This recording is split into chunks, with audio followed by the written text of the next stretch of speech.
Baby, I got so much love to give. He knew they were making money, and he would pay them peanuts. So he said one day he went to the house, and he said, hey man, you know, I need some money. And then Harold said, yo, T, you know, we don't have no money, man, we're broke. I was very, very bitter, very angry. But so as not to belabor the point, I just dealt with my inner strength. Teddy Pendergrass was a soul singer and a force of nature. But every star has an enemy. And for Teddy, it was the very man who gave him his first shot at performing, Harold Melvin. Good afternoon, America.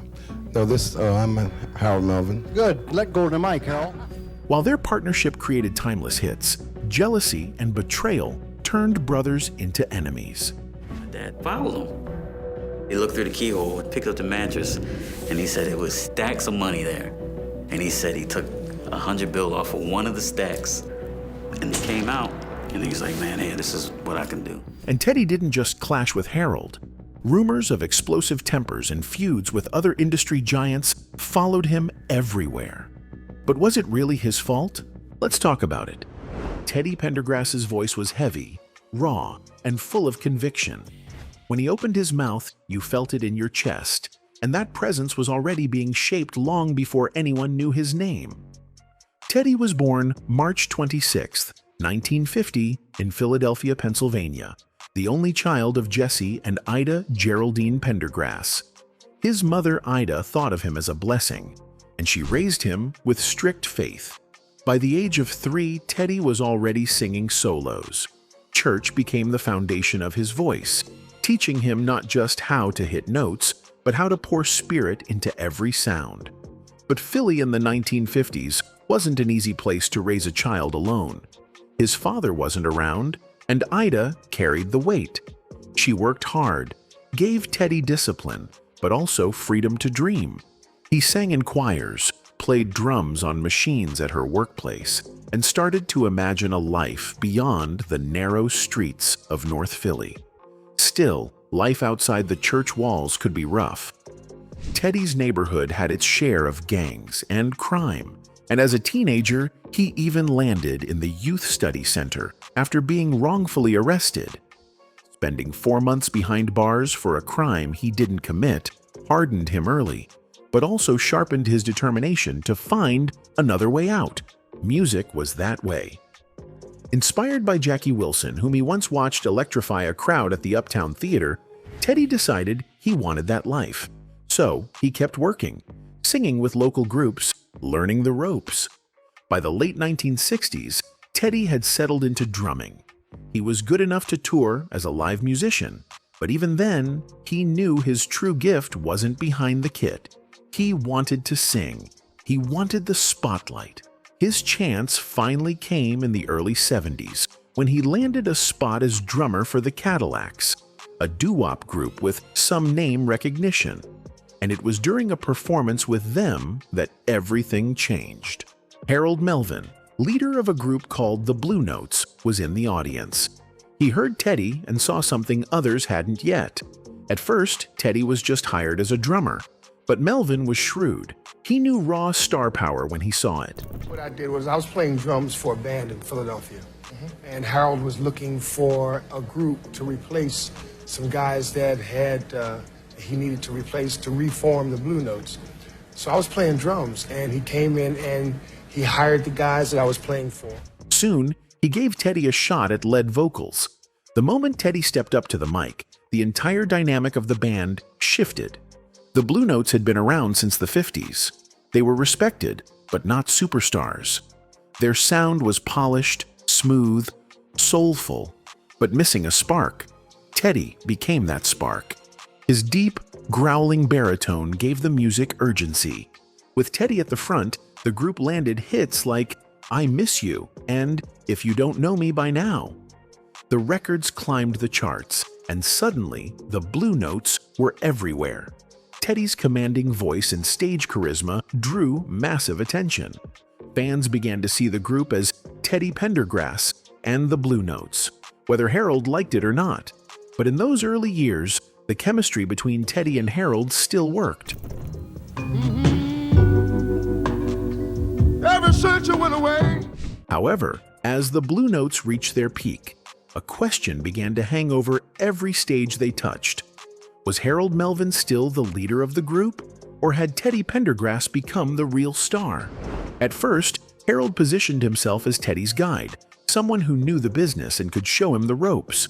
Teddy had been a drummer just trying to get a foot in the door. Harold gave him a chance, pulled him up front, and the result was undeniable. Audiences were electrified. Philadelphia International Records noticed, and soon the group was climbing the charts. But with success came questions. Who was really the face of the Blue Notes? Fans knew the truth. When Teddy sang, it wasn't Harold they came to hear. That deep, raw baritone was the centerpiece. But the marquee told a different story. It said Harold Melvin and the Blue Notes. To Teddy, it was as if he was carrying the group on his back, yet credit and recognition kept sliding in Harold's direction. The money only made things worse. Harold kept a tight grip on the finances.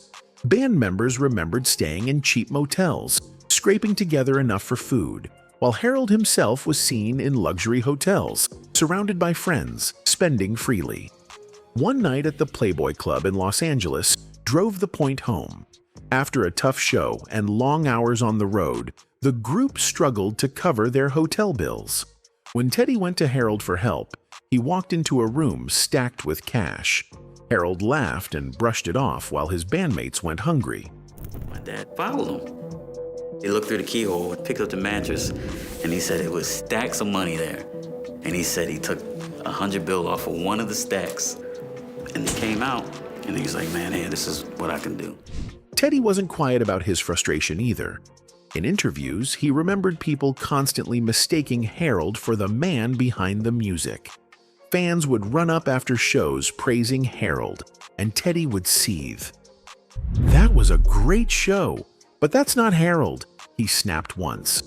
The misattribution stung because Teddy knew he was the one pouring everything into those performances. The tension didn't just stay verbal. According to accounts that circulated among insiders, things once got physical. Backstage after a performance, Harold allegedly slapped Teddy, a move that shocked everyone present. Whether it was meant to assert dominance or out of pure frustration, the incident made it clear the relationship had crossed a line. What had started as mentor and student had turned into a toxic power struggle. Philadelphia International tried to find a middle ground. In 1975, they adjusted the billing to Harold Melvin and the Blue Notes, featuring Theodore Pendergrass. On paper, it looked like recognition, but to Teddy it felt like a half measure, a reluctant acknowledgement forced by his popularity. Harold still controlled the name, the business, and the money. Teddy might have been the star, but he was still living under someone else's shadow. Around this time, whispers began to swirl inside the label. Some said Teddy wasn't easy to work with, that he had an ego, that he was becoming a prima donna. Others defended him, pointing out that he was simply tired of being undervalued while holding up the group. Either way, the divide widened. Harold's controlling nature clashed with Teddy's rising confidence, and neither man seemed willing to bend. By 1975, the situation hit its breaking point. Teddy officially quit the Blue Notes, though some insiders say it felt less like a resignation and more like Harold pushed him out. The split was ugly, and the wounds it left didn't heal quickly. Harold, furious at losing his star singer, made threats and tried to scare Teddy from going solo. But Teddy wasn't backing down. He had already decided he could surpass everything the Blue Notes had accomplished on his own. Gamble and Huff, the powerhouse producers behind Philadelphia International Records, didn't hesitate. They had seen Teddy's effect on audiences. The way women screamed when he sang, the way his voice seemed to cut through everything else. They understood that if Teddy could do that under Harold's shadow, he could become unstoppable on his own. In 1977, they put their full weight behind his solo career, releasing his self-titled debut album. The results were immediate. The record went platinum, led by I Don't Love You Anymore, a song that showed off Teddy's mix of grit and smoothness. By 1979, Teddy was unstoppable. His album Teddy stayed at #1 on the Billboard R&B charts for 8 weeks. Hits like Come Go With Me and Turn Off the Lights showed both sides of his talent, the up-tempo energy and the intimate ballads. His live release, Coast to Coast, captured the frenzy around his performances. The crowds were feverish, with fans, especially women, screaming his name like he was a rock star. His manager, Shep Gordon, saw the obvious. Most of Teddy's audience was women, and not just black women, but women of all races, drawn in by his stage presence and his voice. So Gordon pushed an idea that no one had tried before: concerts for women only. No men allowed. It was bold, and it worked. These shows became legendary, turning Teddy from a rising star into a cultural phenomenon.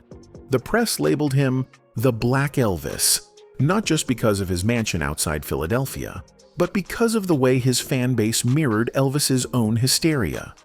For Harold Melvin, watching this rise had to sting. After Teddy's departure, Harold Melvin and the Blue Notes never regained the same momentum. Their sound was still respected, but the star power was gone. Fans who once lined up for the group now followed Teddy. Industry insiders noticed, and so did Harold. The rivalry didn't disappear after the split.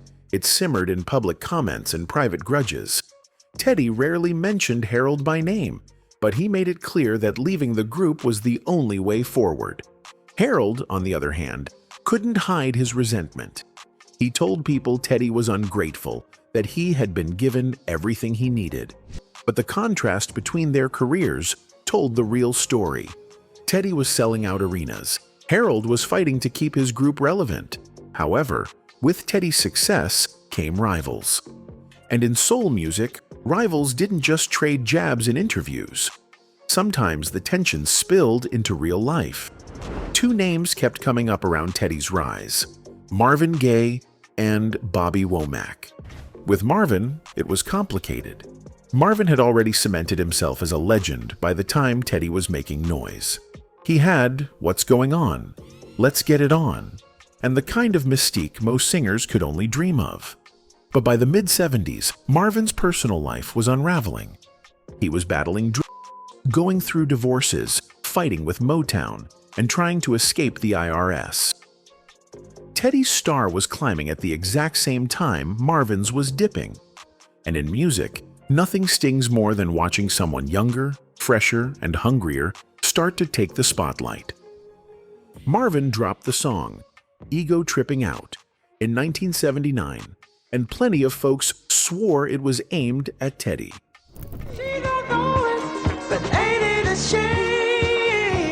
Lines about arrogance, about men letting fame get to their heads. It didn't take much for fans and media to connect the dots.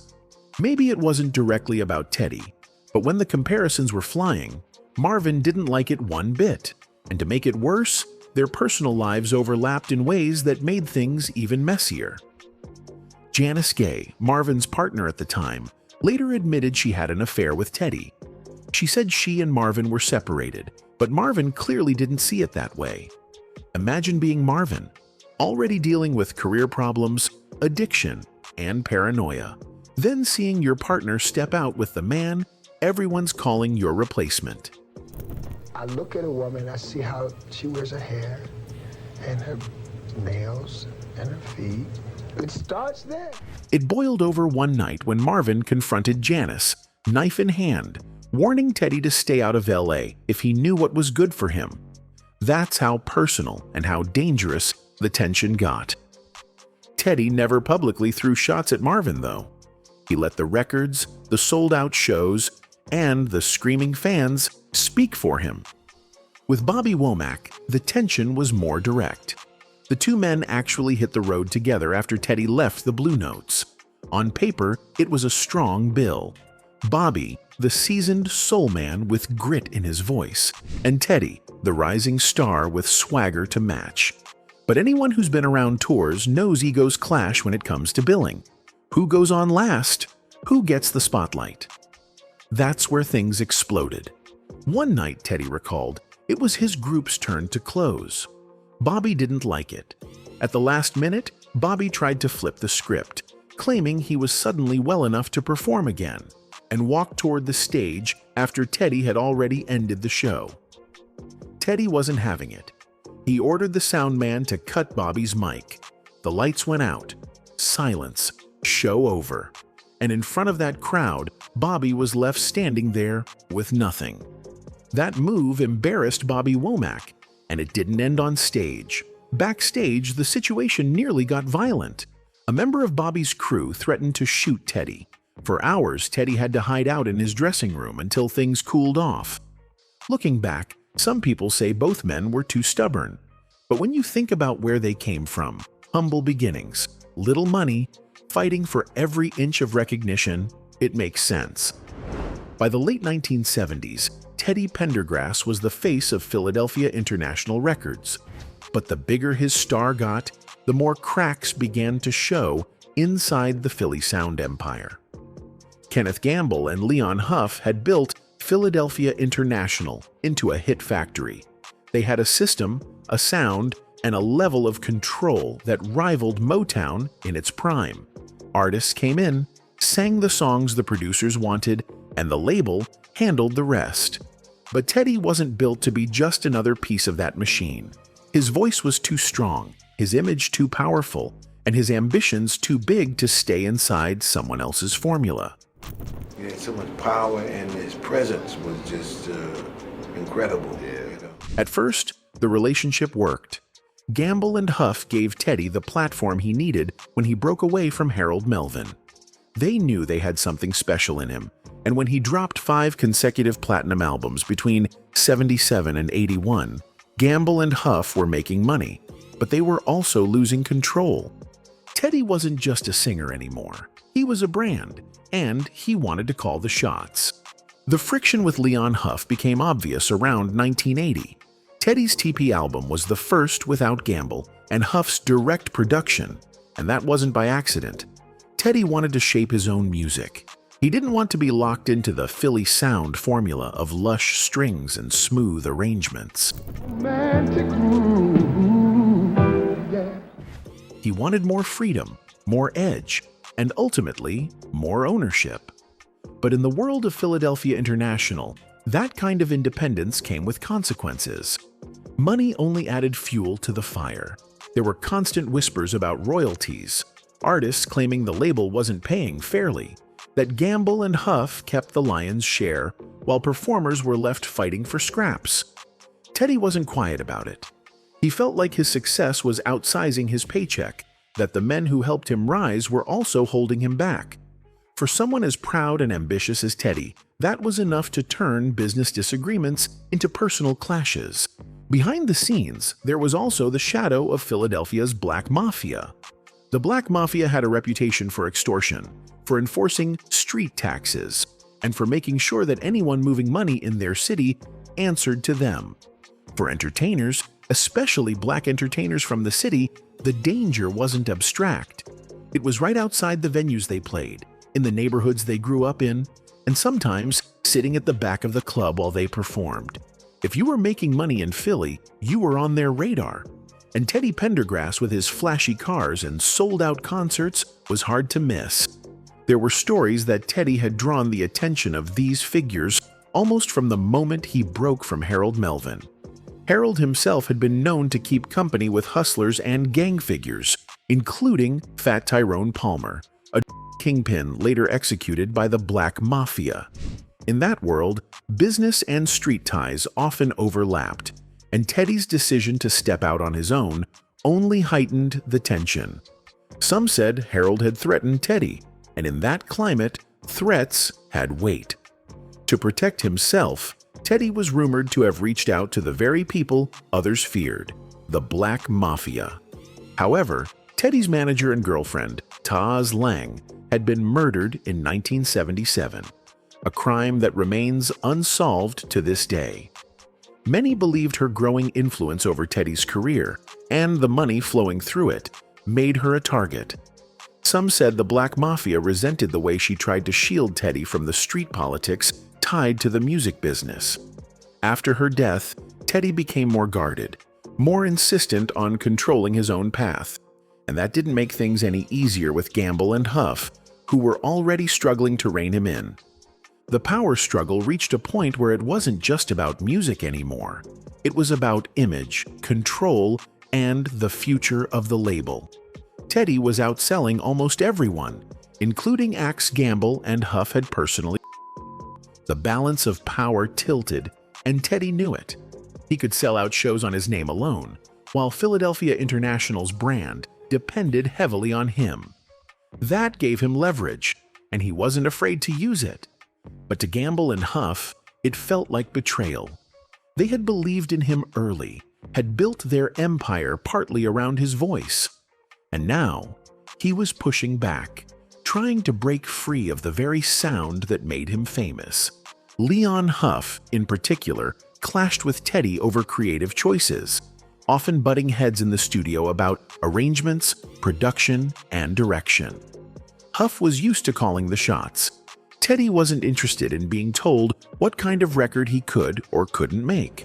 On the night of March 18, 1982, Teddy Pendergrass was driving through Philadelphia in his brand new Rolls-Royce when everything changed. In an instant, the car veered off the road, slammed into a guardrail, and hit 2 trees. The crash left Teddy trapped, his passenger only slightly injured, and his own body broken. When rescuers pulled him from the wreckage, they realized the unimaginable. Teddy Pendergrass, one of the most powerful voices in soul music, was paralyzed from the chest down. The man who could electrify arenas with a single note would never walk again. The accident rewrote the rest of his life. The timing made the crash all the more tragic. Teddy was at the very peak of his success. 5 consecutive platinum albums, women-only concerts that had become legendary, a lifestyle of mansions, horses, and Rolls-Royces. In the months after the crash, questions swirled. Some believed it was nothing more than a tragic accident, faulty brakes on a new car. Others whispered it was a setup, the kind of sabotage that wasn't uncommon in the chaotic, often dangerous music scene of Philadelphia.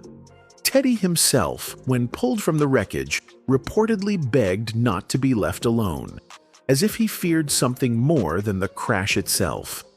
Whether those fears were about rivals, enemies, or simply the weight of everything he had been through, no one could say for sure.